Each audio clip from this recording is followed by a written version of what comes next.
Mimi kwa majina naitwa Moses Omodo.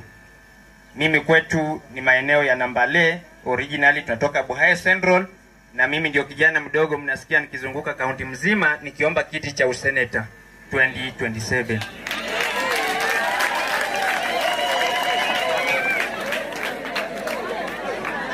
Leo nimefurahia sana mambo mazuri ambayo yametoka kwa mnenaji wa kanisa la takatifu la Katoliki.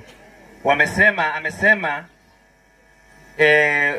wazazi wetu mutunze watoto kwa maadili mema, si ndio? Na maadili mema waende shule, wakimaliza shule wakija nyumbani wasiwe mzigo, si ndio? Mimi ni mtoto wenu. Nimesoma, nimemaliza shule. Nimekuja hapa nisiwe mzigo kwenu. Mnivalishe koti, niingie Senate, nibadilishe Busia.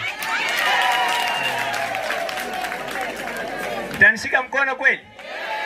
Mtanishika mkono?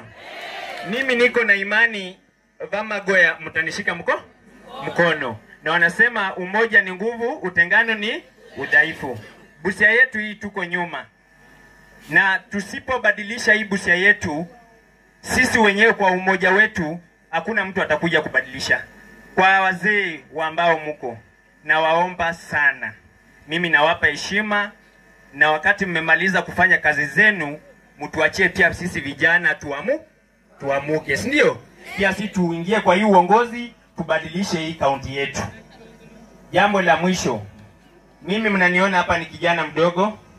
Mimi nimemaliza chuo kikuu miaka 9 iliyopita.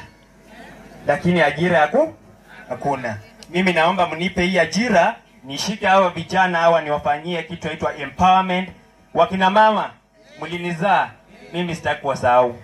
Nataka mnishike mkono pia nyinyi nitawafanyia empowerment kwa hivi vyama zenu niwainue. Kina baba, wakati mumekaa nyumbani, mimi nitashika watoto wenu hao mkono, watakuja kuwasaidia kwa hizo maboma zenu.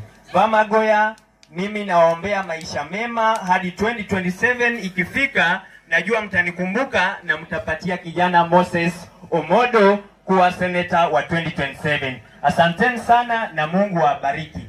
Mimi hapa